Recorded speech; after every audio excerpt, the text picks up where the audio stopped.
today on a Thursday. Evan and Tiki on the Fan. First of all, congratulations to St. John's. They've advanced in the Big East tournament. They will await some action later today to see who they play tomorrow night. So congratulations to the Johnnies. We got a busy show today. Bad Tiki will indeed make an appearance a little bit later on. Spring training continues to absolutely suck because another guy got hurt. And last night, I admire this. I really, really do. This was A-Rod-like, I must say. And that is a compliment, Teak, when I say A-Rod-like. It is A-Rod-like to open up your mouth, say something that causes controversy, no matter what side you're on. It's controversial. And then that night, back it up by doing something big. And my guy, because he was my guy before he was any of your guys. I thought you disowned him. We have a love-hate relationship.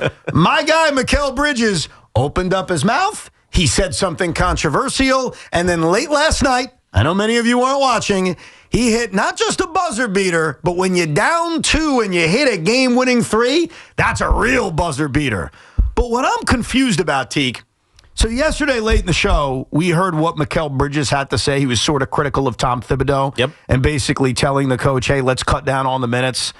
Partially citing the bench, how guys deserve opportunities, but also saying, quote, sometimes it's not fun on the body. So Bridges was obviously talking about the wear and tear of playing big minutes. Tom Thibodeau addressed this right before the game and says, quote, for one, we never had a conversation about it. Then Tom Thibodeau goes into a diatribe defending the amount of minutes he plays his guys. We'll get to that in a second. Let's start with the first thing. He denied Mikal Bridges' claim that they ever even talked about it. Well, I think there's nuance in this lack of a conversation, because Mikal Bridges easily could have said to him, hey, Thibs, enough with the minutes. The bench guys deserve some time. And then walked off. Mm-hmm. In passing volley back and forth. And Tom probably looked at him like, get the hell out of here. What? Shut up. Just go play. So it's not technically a conversation, but it could have been an interaction.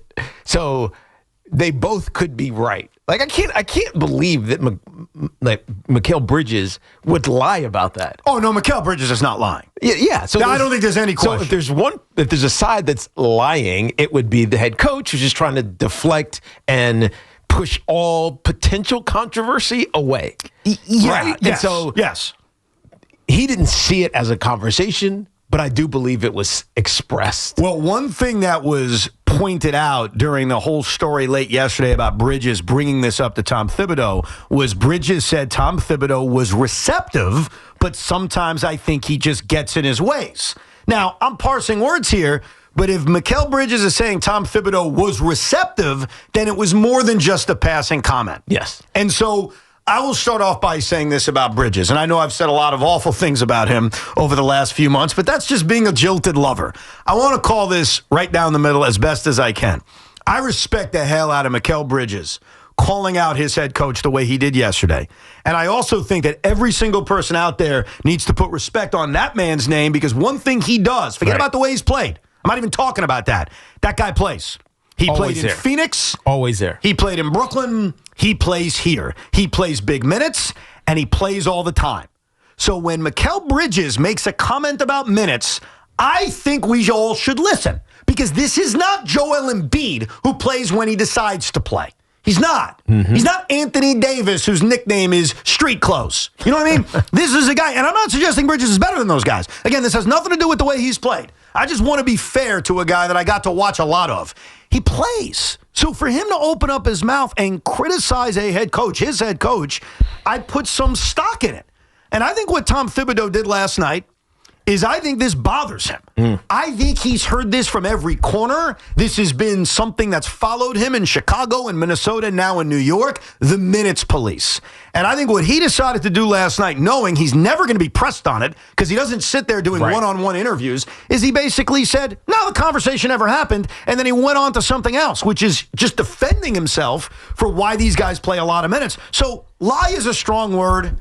But Tom Thibodeau did not tell us the truth last night. He just deflect, and I don't mind it from Tom Thibodeau, because if you're the head coach of a team that's trying to finish out the season strong and finish as a 3 seed and get yourself ready to the postseason, deal with the injuries, all the things that happen for a head coach in any sport, particularly in the NBA, I think it's really critical, because the last thing you want is to be distracted by something like this. Deflect it, kick it away. It doesn't matter. And so I understand why he would do that, why he would try to diminish what Mikal Bridges was saying. And if he is going to address it, why do we need to know? Right? Why does the media need to know? And so I think that's what he's probably saying to Bridges, probably privately. Let's talk about this privately. I think you're right. And look, I don't think Mikal Bridges was being intentional and trying to, call out Tom Thibodeau. I think he was just answering a question about how many minutes he and everybody most of the starters on this Knicks team plays. And so I get it from both sides. I really do. But Tom Thibodeau needs to address it, and I'm sure he will internally. He just doesn't want to do it via the media. And ultimately I don't care, as long as this team doesn't break down like they did a year ago. Yeah. And lose because of attrition, not because they're the inferior team, then good luck, Tom Thibodeau. I think that this is an issue that pisses Tom Thibodeau off. Yeah, but if we're right about it, or if Mikal Bridges is right about it, or the fans or the media is right about it, at some point he has to acknowledge that. I think that's the difference. Like, it pisses him off, but you can be pissed off and still be wrong. Right. Well, I think the complicated part about the minutes debate, the minutes police argument that's gone on since the day he walked through the door, is that in one breath you want to win basketball games. Yes. And the best chance to win basketball games is for Josh Hart to be out there for 38 minutes. Your best chance at winning a basketball game, especially with the way OG has played, is for OG Anunoby to be playing 36, 37 minutes a night. Mm-hmm. So that is strictly a black and white. You want to win tonight? Those guys being out there give you a better chance. The gray area is the long-term impact of the same 3 or 4. Now Jalen's hurt, so obviously he is getting that rest. How much that long-term impact has on those guys by playing big minutes. And that's where it is such an uneven thing to answer. Because when you sit down there, especially last night, if you stayed up until after midnight, until 1 a.m., investing your time in watching an NBA game on the West Coast, you want to win. You're not worried about the development of Tyler Kolek. Right. You're not. You want to win. And I think the issue that Tom Thibodeau runs into every single year with all the teams he's had is managing the two things, which is trying to win a game on a given night, but also keeping guys refreshed. Right. Now, I think it comes down to this. Why did Mikal Bridges pick Wednesday, March 12th at a shoot-around to bring up a subject that only fans bring up? Why did he do it? But wasn't he asked? Well, but these guys get asked everything all the time. Doesn't mean you have to say it. And so my conspiracy theory, if you will, is that the guys in that room agree with him. And Mikal Bridges, and maybe it's because of his track record of playing every game, maybe it's the idea of, hey, I'm new around here. Yeah. I have no problem saying it. I think he was the one guy to come out and say it, because Lukey's made this point about Josh Hart. Josh Hart's a tough guy. It doesn't fit Josh Hart's DNA to say publicly, yeah, we should play less minutes. But he can think it. And so instead of being the one to say it, Mikal Bridges is the one to say it. So I do believe that most of that roster agrees with Mikal Bridges. Yeah, I mean, I don't think he's bringing that up on his own. But I think they also get why Tom Thibodeau plays them so many minutes, because they want to win. And there is a expectation that comes when you get to the postseason that you're going to play 42 minutes, whatever it may be, even more than you average in the regular season.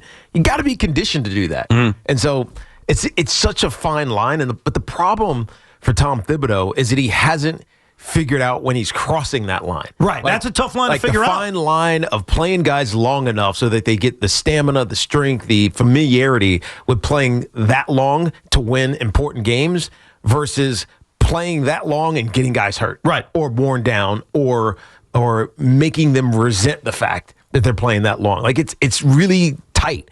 And I don't know who does it well, because you don't really hear about this anywhere else other than with the Knicks.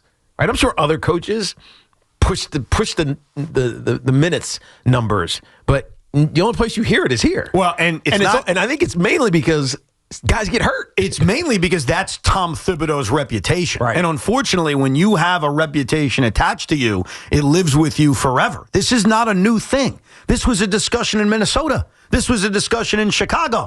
But here's what changed yesterday. Here's why yesterday is actually a pivotal moment. And by the way, what a great victory. And like I started by saying, Mikal Bridges put his name out there, and he backed it up by hitting a game-winning shot and scoring 33. Yeah. Like, I got nothing but respect for what Mikal Bridges did last night. That's why I compare him to A-Rod. That's an A-Rod thing to do. But here's what changed yesterday. Talking about Tom Thibodeau and minutes has always been a WFAN thing. It's always been a Knick Fan TV thing. It's always been a Twitter thing. It's always been a this is what Knick fan friends say to each other thing. That's been going on for a while. That's not new. Here's what's new. A guy on the roster brought it up. Right. It wasn't Evan Roberts screaming into a microphone. It wasn't Tommy Lugauer tweeting about it. It wasn't Tiki saying it. And I'm not trying to diminish our opinions. We have opinions as fans. That's a player on a team who plays more minutes than just about anybody. And I do put him ahead of Josh Hart because he plays every game and plays 38 minutes a night. But he's also only been here for less than a full year. He's been here for less than a full year. And like I said, and I'll say it again because I think it's very, very important in talking about this and him, he plays every bleeping game. So he can say something. Yes. He can. If you're not doing it, I don't want to hear from you type of thing. I agree. But I just said he hasn't been here for a full year yet. That means he probably doesn't feel obligated to defend his head coach. I think that's why he was the spokesman. But that's the key. I think he's the spokesman. I think Jalen Brunson, if you get him truth serum, because Jalen Brunson plays the media like a fiddle. He's brilliant at it. Right. He ain't going to tell you anything. But if you got the truth serum in him, he'll smile and say, I'm with him. Me and Mikal talk about it all the time. Yeah, he's killing me. Same thing with honest guy Josh Hart. Because like you said yesterday, Tommy, Josh Hart's not going to come out and say, play me less minutes, because that's against his rep. Mikal Bridges don't give an F. Right. Josh Hart has either been cloned by the Knicks or he's the most well-conditioned athlete ever. Which he is, by the way. That's what Jalen Brunson said last year. No doubt. Now, I will give some credence to Evan's conspiracy theory, but I'll add something to it. Mikal Bridges, in some ways, not just with Net fans, but with Knick fans, is sort of the villain. So if he says this, it's just added heat to the heat he already has. If Jalen Brunson came out and said, Thibs is riding us hard, man, this sucks, people will start to turn on JB. We know he's the king of New York. Mikel's already got his detractors, so to Evan's point, he is the perfect guy to be the quote-unquote fall guy for this. Because he doesn't care. It doesn't matter. Correct. And he plays all the minutes he plays every game. He's got all those things working for him. He's the newish guy, he's the heelish guy, and he's the guy who knows more about playing big minutes every single game than anybody else in this sport. By the way, slightly facetiously, I was watching the game last night, and Bridges had 5 fouls. In the back of my mind, I'm thinking, is he purposely getting in foul trouble? Stop it. Oh, you're not going to sit me? I'll just get in foul trouble and I'll be able to rest. I was wondering, and I had a very interesting experience watching this game last night because I don't know how people handle West Coast games. I mean, one option is to not watch it. That's obviously an option. What I decided, is that what you did, That's T? my option. So what I did last night, very different strategy is I'm good. See ya. I went to bed at 9:15. I went to bed very, very early. And my attitude was, I'm going to wake up early and I'll watch the game and I'll consume the game how I want to consume it. So I woke up at about 5 a.m. I started the game. I'm watching it. Now I'm skipping a little bit because it's like, I got to get this thing done. Yeah. I was, let's say, I think I was early fourth quarter. And remember, I'm not a Knick fan, right? So Let's go Knicks. My emotional investment is whatever. You're watching professionally. Correct. I say, I kind of want to be spoiled. I kind of want to watch the end of this game knowing the result. But how am I going to spoil myself? Do I just check my text messages where my good friend and Knick hater Mike Biseglia will text me his emotions after a Knick win or loss because he hates the Knicks? Do I check the NBA app? I just look at the score? What do I do? So I made a decision. How else would you spoil a game that you're going to watch the rest of? You know what I decided to do, Tiki Barber? I decided to simply read Tommy Lugauer's tweet. Because I know there is nothing more reliable than Tommy either saying, dude's dog's damage, we won, Loogie, or Tommy saying, this is the worst loss of the year, this was sobering. Right. You don't need the context of what happened. You just know Tommy's going to give you win or loss. So, exactly. So I decide I'm going to read his tweet, then I'll watch the rest of the game. All right, I'm like early to mid fourth quarter. So I check Tommy's tweet. I'll read what I read at about 5 a.m. The Knicks have dudes. The Knicks have dogs. They're going to do damage. Put some respect on Mikal Bridges' name. Okay. I'm like, oh, okay. Mikal played well. Not surprised. Knicks won. I was floored that they won on a buzzer beater because, no offense, bro, that tweet did not reek of buzzer beater down two. What is it? Sounds more like they just pulled away. Yes, they're the better team. They dominated a squad that shouldn't have been in the game with them. I kept waiting for Mikal to just hit a bunch of threes late. Knicks win by 10. And as the game is unfolding, especially in overtime when Josh Hart makes the brain fart, brain fart, Right. brain fart, I'm like, wait a second. Are they going to win the game? I thought Mikal will tie the game. They'll go to second overtime. Boy, I got a headache. I couldn't believe as the ball left his hands that he was going to hit a game-winning three, and that's all I got from Tommy.